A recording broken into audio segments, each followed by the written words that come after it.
Okay, so this, if you can get this to function now, like you have to obviously change it for the data source to student, this catalog of 452 student registration. For the web config file, this is for the MVC application itself. The testing, and this is where some students were having problems on the exam, you have to basically take the same connection string, and the equivalent of web config for the test project is app config. So you won't have a web config for your test project, and you'll have to provide the connection string there. If you already have one, you have to make a change to the catalog. So that's one piece that you needed to bring in for testing purposes. The other piece, does anyone remember the second piece that you need to do? How did this entity framework appear here inside of the app config?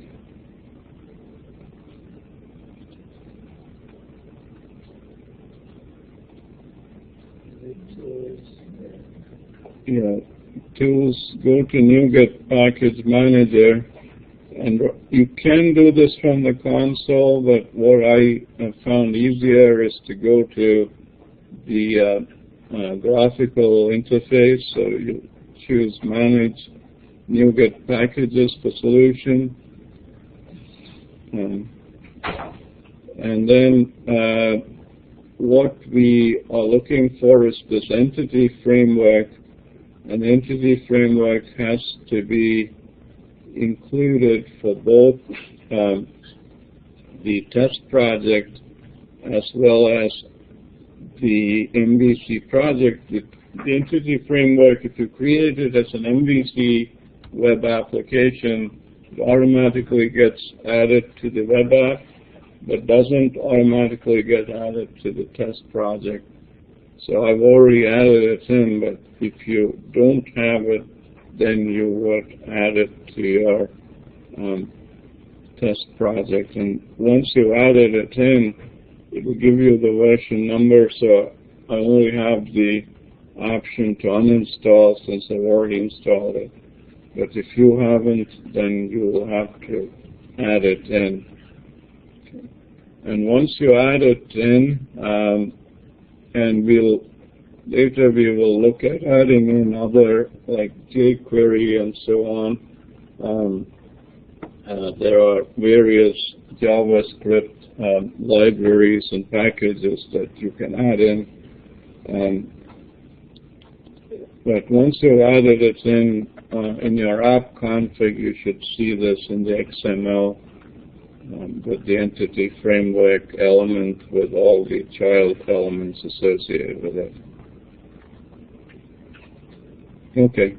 So once you have this, the other piece is, once you've made the addition, you have to update the database. So if you run update database inside of the package manager, obviously to get to the package manager, you want to go to the console and then just run update database. It should run the seed method and create the tables and run the seed method. So you should be seeing that it gets populated and the tables get created. So let's see if that's happened. So let's see. First two. Is it now created? See, you have it now? Okay. Refresh. Okay. Okay.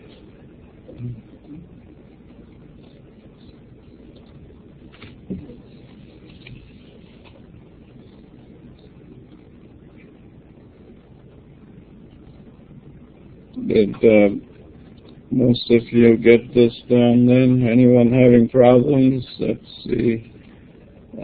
So Abdul Leela, then Charles. Is it generated now? No. Okay.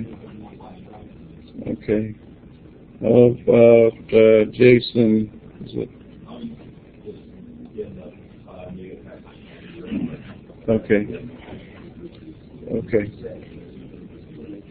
So Cody, have you? I'm using the testing database. Okay. Are you using the regular database or the testing database? You can. Well, I guess for now you could go with either. We'll be switching back. So if you want to switch between the two, what Cody just mentioned is he used the testing, which we will. One of the things which I have not yet figured out. So we will be using for. So we are having this MISCO 52 student registration last name. This is going to be our development database, and then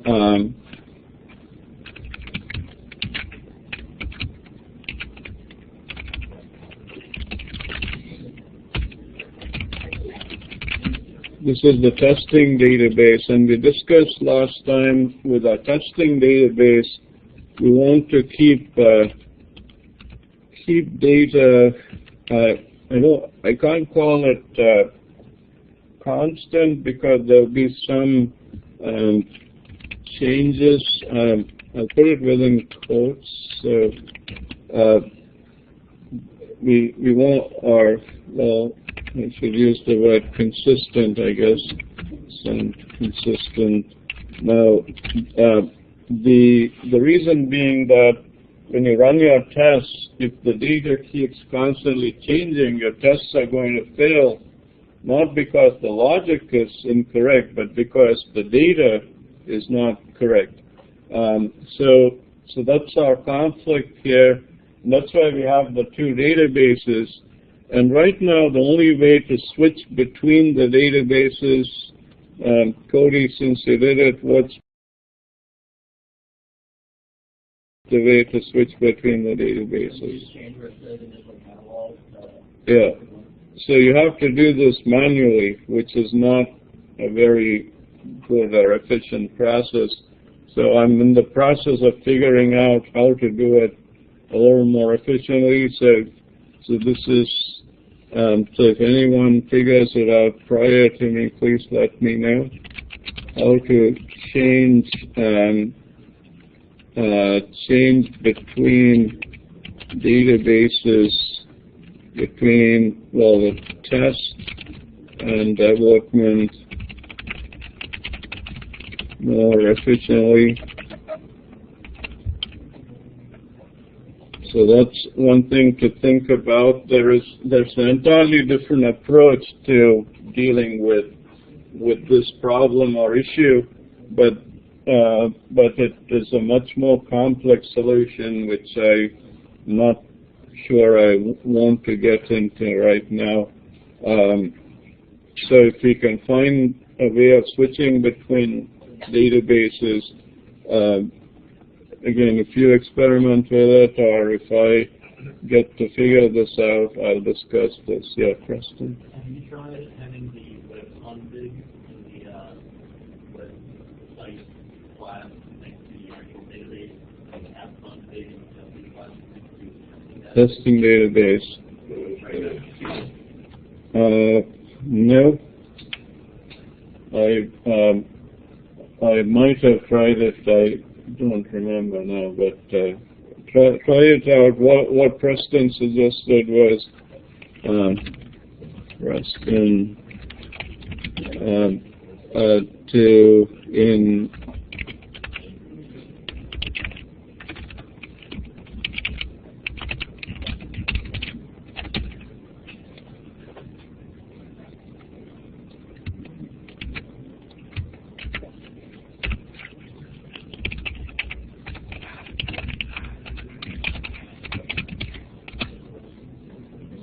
Well, we can try it out right now and see if it works.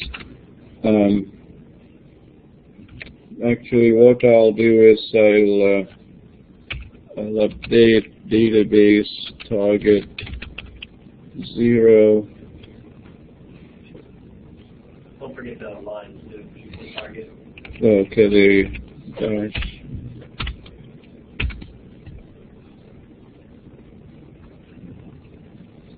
Okay, so that should have reversed. Okay, so let me reverse the other one as well and see if so testing.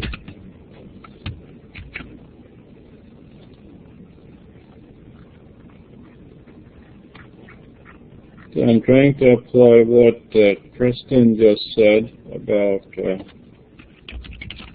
I'm going to reverse both of these and then see if I can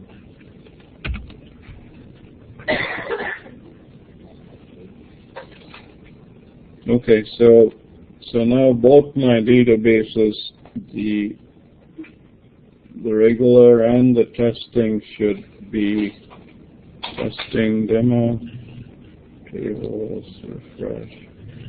Okay, now let me try doing what Preston just said. Change this to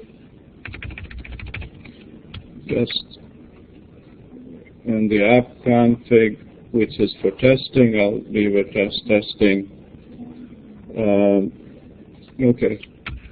So if I say update database, if this works, what should happen?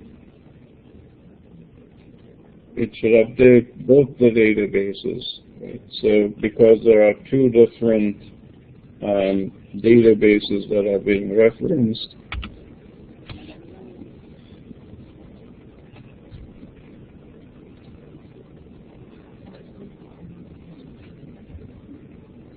I didn't reference the testing database. I think it just did it for the, it's done it only for the,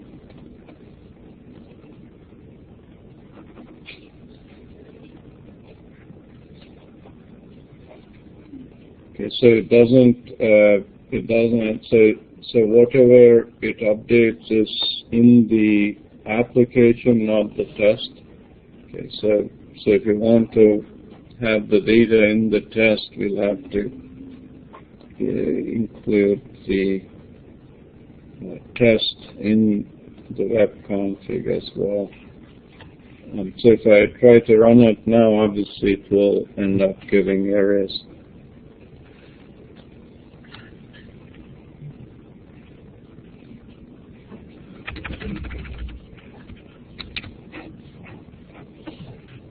Okay, so that was one issue that, again, this is obviously not resolved, and this doesn't quite work. I need to figure out something. But as far as if you want to test it, you need to do this. And one of the things that I found, let's see, where is my phone?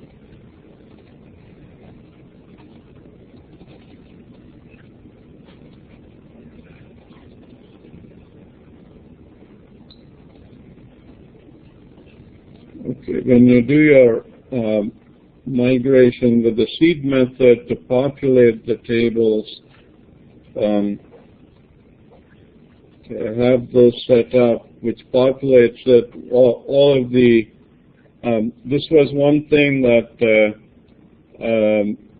I found that some students were having problems on the exam, was how do you populate the tables with data?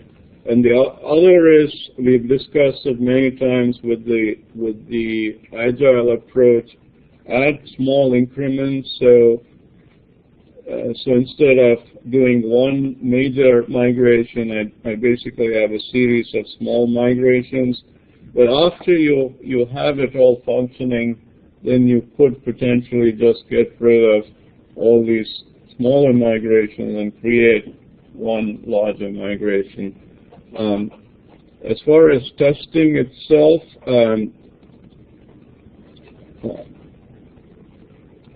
I think the one that was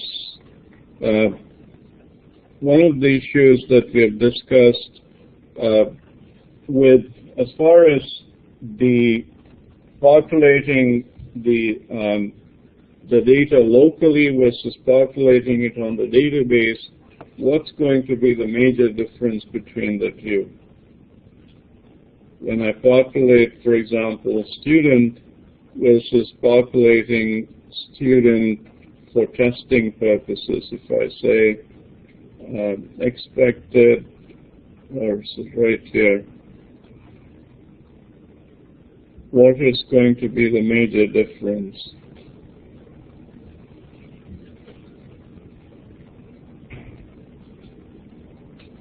I'm calling populate course offerings from course offering.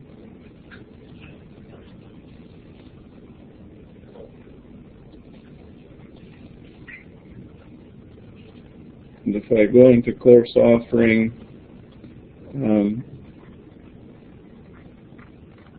I have this populate course offering method. Where is my populate course? Right here. So I'm using this in two places. One is within the seed method. Right, I'm calling populate course offering right here. And I'm sending it to the database to save changes. I seem to be doing the same thing over here. What's the major difference between this list versus this list over here?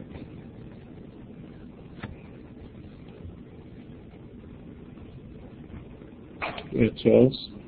The test list is coming from the local machine, and the context state changes is actually sending it to the database. So the test is referencing the database with an outcome, the seed method. Yeah, the seed method is sending it to the database, as Charles just pointed out, so which means this is the data, and then when we are retrieving it using our, where is that search, well, in my test, if I do my search, right here, yeah, right here, this is going to the database to get the data. So what's the implication? This is, as Charles pointed out, it's local inside of my Visual Studio application, not going to the database itself. And so what is the implication for me? When I do my assert, what is the potential problem that I need to guard against?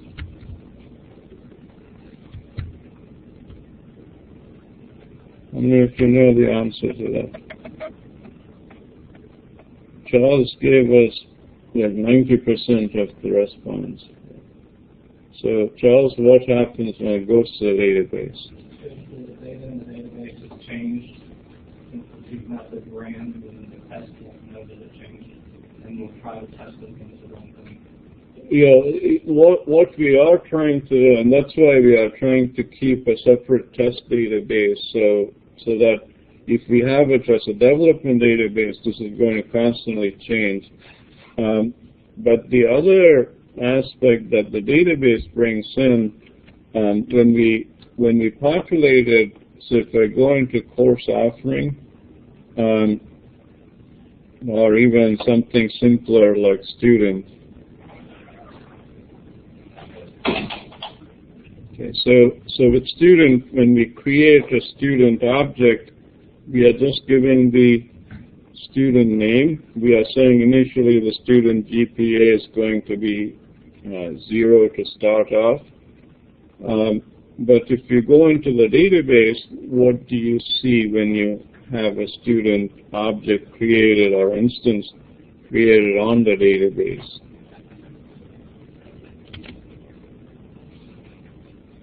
I just gave Michael Jordan, Larry Bird, Kobe Bryant. Is that all you see here? What else do you see? The IDs, right? And the IDs are not available for testing.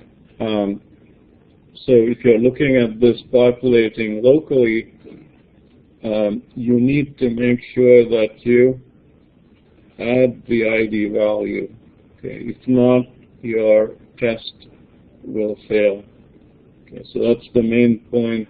And it has what Charles brought out. The reason for that is because one is going to the database, the other is not. And so you have to have the data correlate, especially with the ID, because how are we testing equality between what's coming from the database and what we have locally is, do you remember how you did that? The overrides on the equals. Okay, so we are checking to see if the IDs are equivalent, and if they are, then we are saying the two objects are. Okay, so if you've done that, then we can do our test. So you can go into your test view,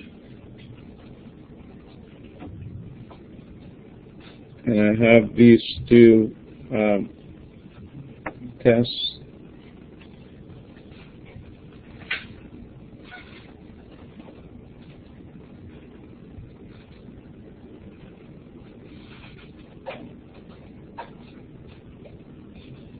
Okay, so one of the tests passes, the one which, so this is exactly why I want to have these tests, so that I know that something is not working before I set it up with some other logic that connects to it. So I have a course test and a course offering test. The course test is passing, while the course offering test, where I search for, is failing. So I need to know why it fails, and if I have multiple asserts within the same test method, I want to be able to distinguish them. So my first test is giving no input parameters. So basically I have null values or empty strings, and the first one is so I say number don't match with end time. So for each of my asserts, I give a message. So number don't match with null values, elements don't match with null values. And what I have here as the first test is a simple test. When I say simple test, what am I comparing?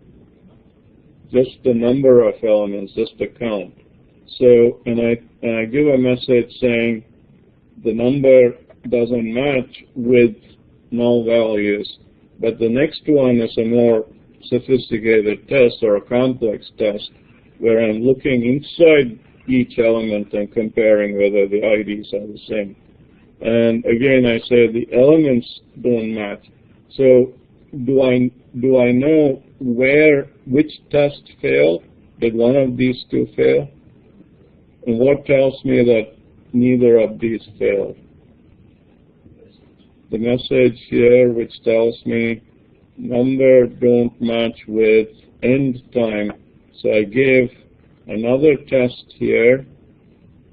Okay.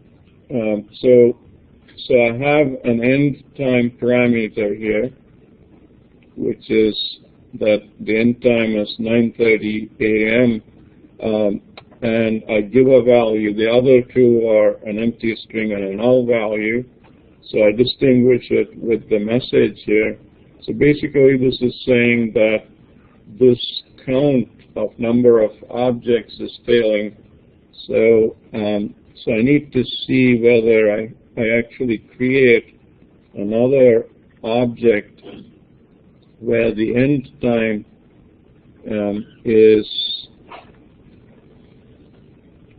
is, where is mine? So I'm basically saying the end time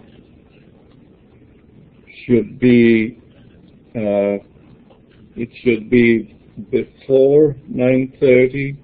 Okay. So maybe it is my logic that is, so the start time is after the start time that's input, and the end time should be before the end time. So let's see, 9:30 a.m. So this first set of 1, 2, 3 are all before 9:30 a.m. 4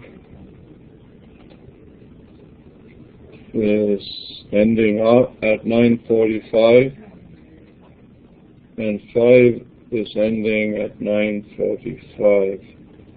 So, okay. So one of the things I have to do is, if I'm having a test that's failing, what do I do? What's the first thing that you think of doing? Put a breakpoint. So I'll put a breakpoint here. This is the point where I want to catch it, but even before that, no, that's not the one. This is the second one here. Okay. But I also want to find the actual course offerings that are getting returned. So I need to get to this over here.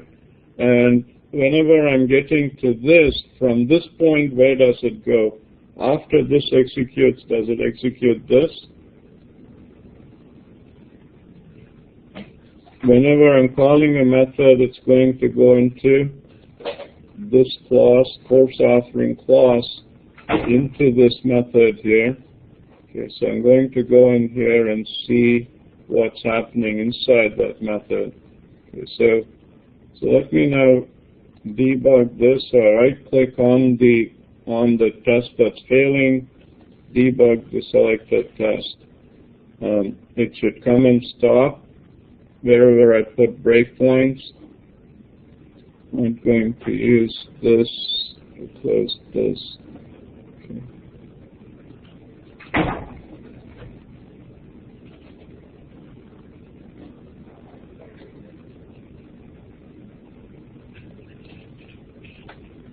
Where is it? Start time, now end time. Okay. This is because I put the breakpoint inside this method. It's coming for the first case. Okay, so I come in back here. This is the second case. Okay, the second case is end time 9:30. Course offerings. Okay, let's see what are the course offerings getting returned. I have 3 course offerings here. If I want to drill down into it, I can go into the list and see it's the first course, second course, and the third course. Okay, I'll continue on. Now I'm coming to this assert statement, and the expected is saying count is 2. Okay. Why is it saying count is 2?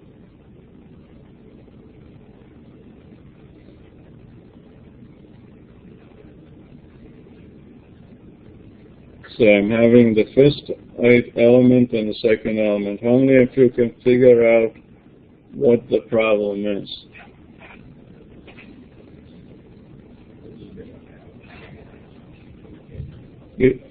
Obviously, on the exam or the project, if you are encountering this, where do you think the problem is? Is it in the actual data or is it in the expected data? Okay, what is wrong with the expected data? Yeah, the range. So when we say get range, so if I stop this here, if I say get range, what's it saying? This is the index at which I'm starting, so it's the very first element. And this second one is saying how many elements to include. So if you go into my course offering, the population, how many course offering objects met this requirement? The first one, the second one, and the third one. So when I set up this test, my range should be start from the first element, go to the third element, say, which means this has to be changed to 3.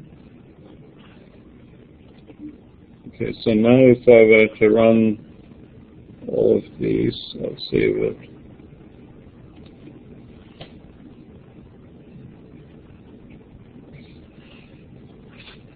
Okay, so now the test passed.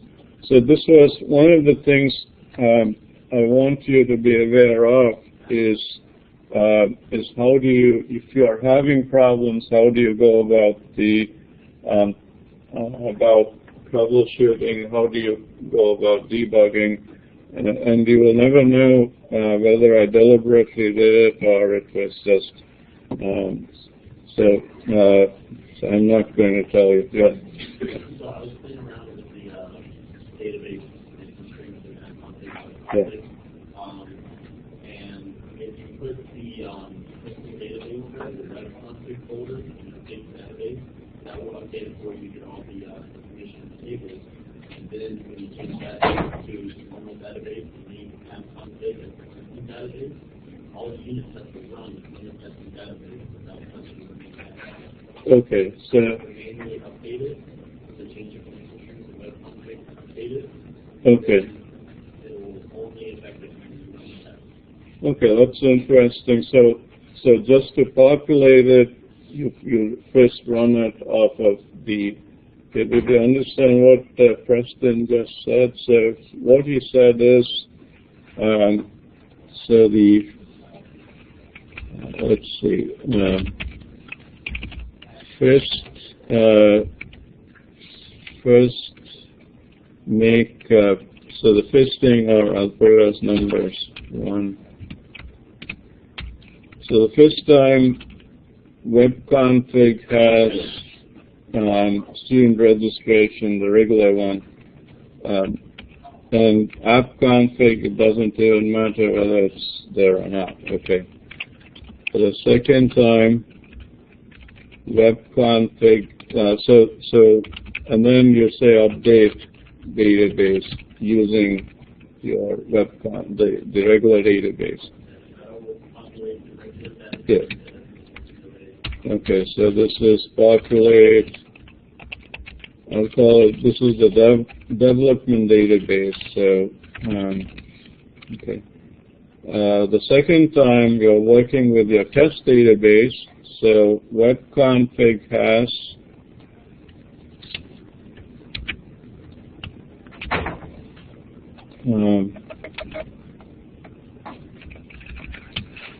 this one, the test.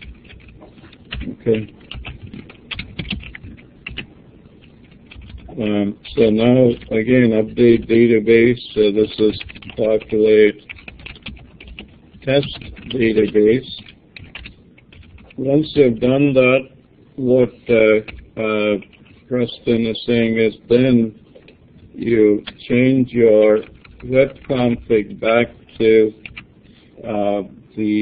this will be the web config has the dev database, and the app config will have the test database.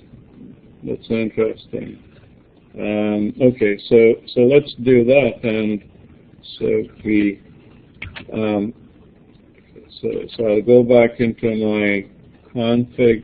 Where is my web config? Okay, this is my dev database. Then I'll go into app config. Where is my And here I'll use my test database. I call it testing. Okay, now how can we test whether Preston's suggestion works or not? Somebody other than Preston. Okay. How about add a little bit more data and then go from there? Okay, I'll just go into course offering. I don't know if I can edit directly here. Okay. Select. I'm going to insert another row. Actually, I'll have to insert this. If you right click on the table, you can click edit the top button. Well, yeah, but I don't think it allows me to on the server. Edit. Does it allow editing here?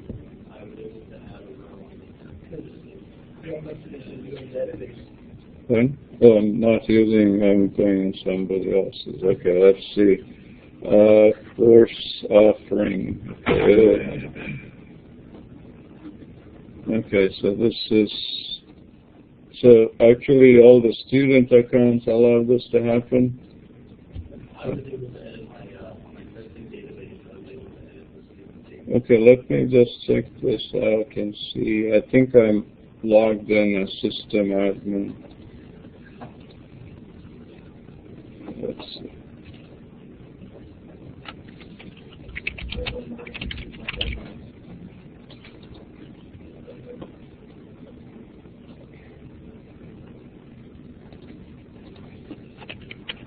Okay, fall 2016.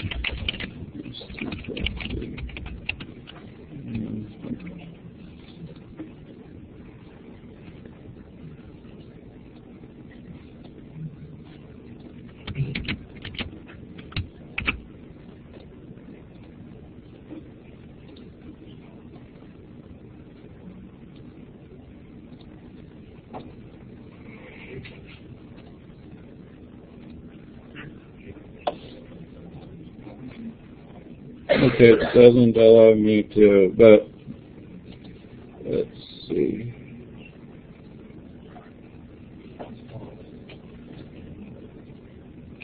Okay, I'm just going to insert into.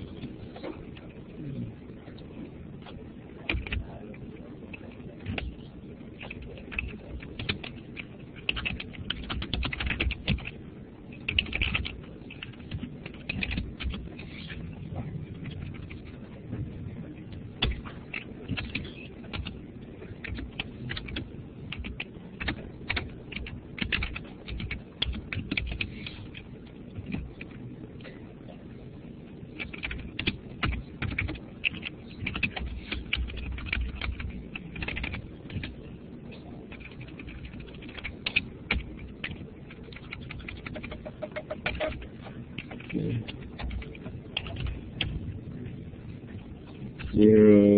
06. Let's see. Choose.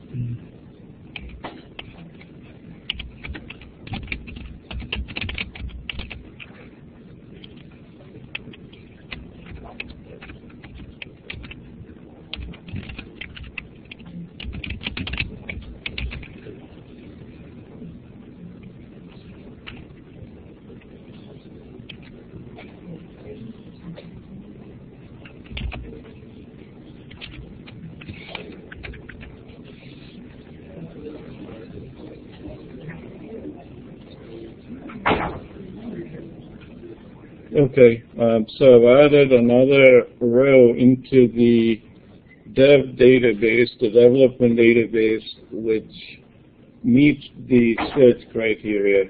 Right? So if I run my test now, if this test doesn't pass, it means it's going to my dev database.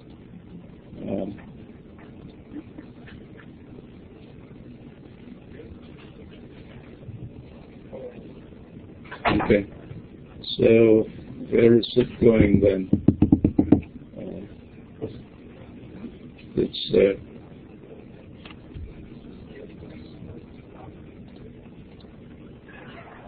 It's interesting.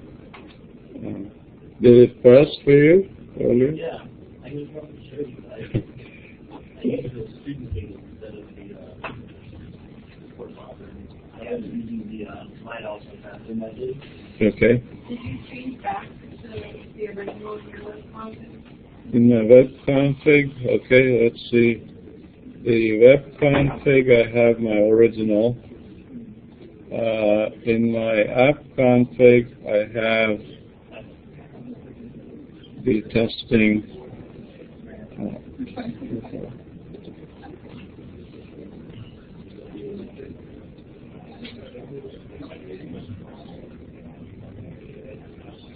So in mine, I've got the web config is the original, Okay. the app config is the testing, and when I go to SQL Server, they both have all the tables and all the data. Okay, maybe I didn't, okay, maybe the other, Did you select the rows to make sure that that one entered and it's in your criteria? well, yeah, it is, this data is there in the second test, so to meet that requirement. But let me check if this testing demo is.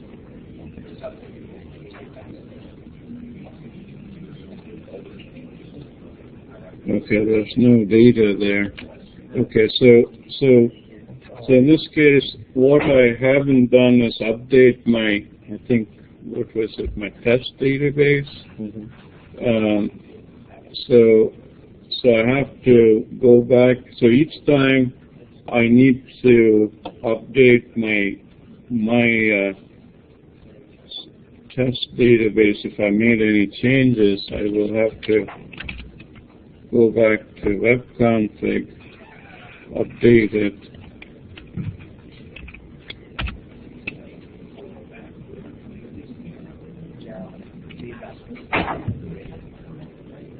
Okay, then I'll go back, change this back to my. So it's only through app config that I'm going to my testing.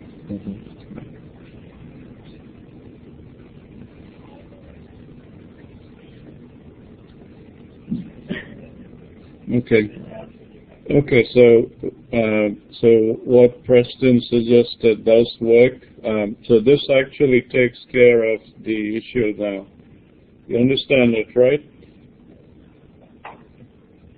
Okay, if you understand it, explain it to me, or explain it to the class. Tell me if you can explain it now. Okay, somebody right here, maybe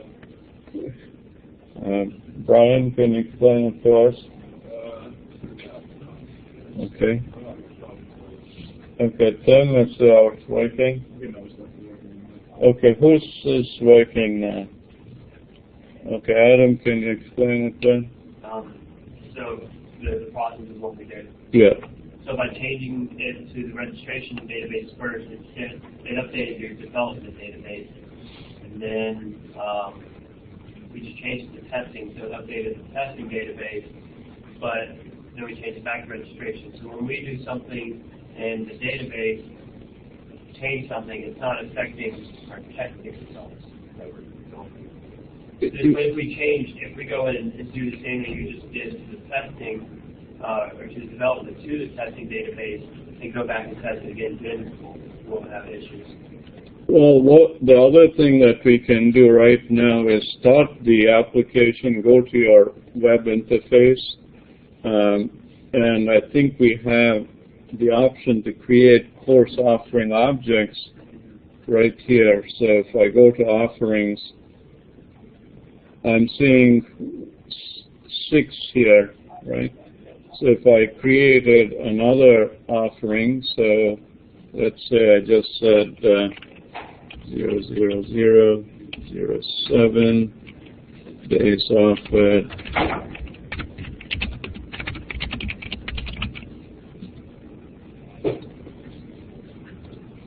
And I'll just say again 8:30. Well, I'll just go with Tuesday, Thursday, 8:30 to 9:30.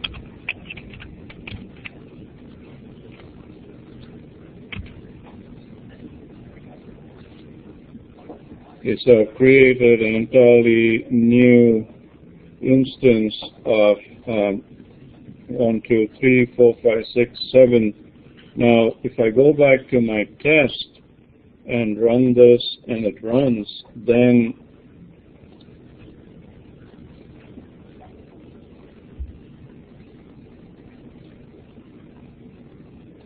it means that my tests are continuing here. So actually, if you use the extra parameters of update database, you can have multiple connection strings, and then just call the name of that connection string, which would be way simpler. So you can basically, if you were to go into your web config, you have the default connection. Yeah. You can create another connection, call it test connection, and then use the new packet manager and pass along the connection string name as a parameter to that command so that it will take a different one. Okay, so right in so go into web. So you're saying we don't even have to go into app config? Yeah, if you for updating the different ones. Well, the issue is then will the test project, which database will it use? Well, no, he's saying that that's for when you go to update. Update. Go to update, change it. Okay. Add two connections. Okay, so instead of having, so you're saying just So your add. default one is going to be for your dev database. And Okay. then if you copy and you paste that and basically change that to say test Okay. for the name. Yeah, okay, so this is the default and this will be the test.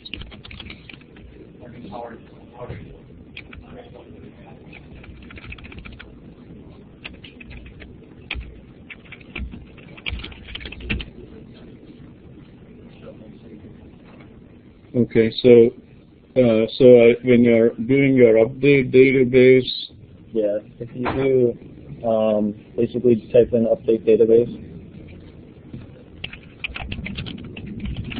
and then space and then put another dash.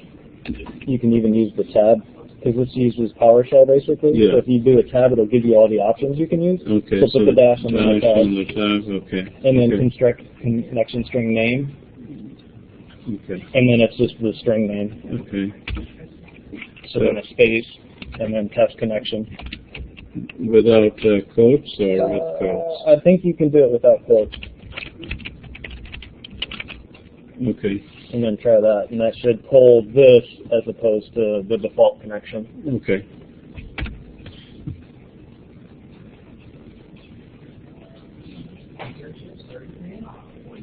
Okay.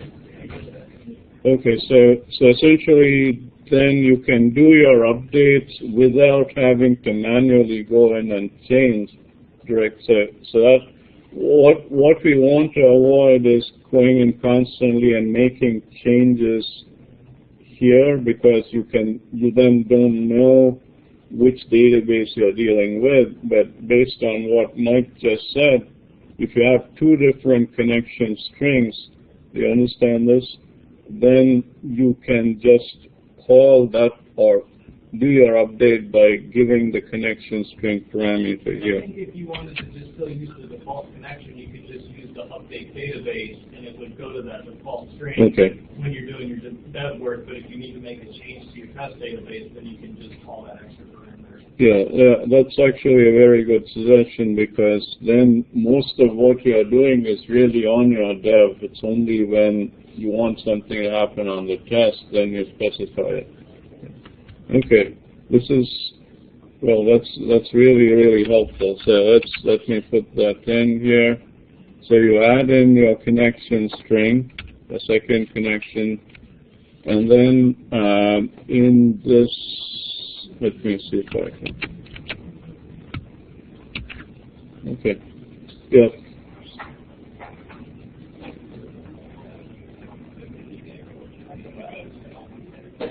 Okay. So the issue is these. What we did here. So the second step can be avoided if we set up a second connection string. Do you see that? So set up a second connection string, and then you can specify which database you want to update, and then you have the third, which is you just set. So you'll be setting one, and you'll be doing so. We can remove this step entirely, and so you'll just be left with step 2. You don't have to do this. So you'll have to, in step 1, all that you have to do is add this in, and then when you do your update,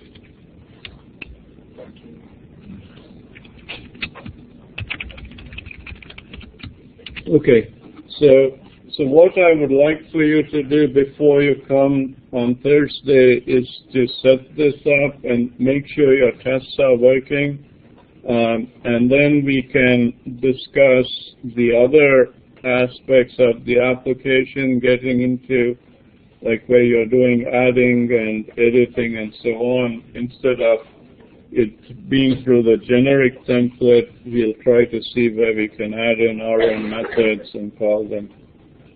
Okay. If you're having any questions, let me know.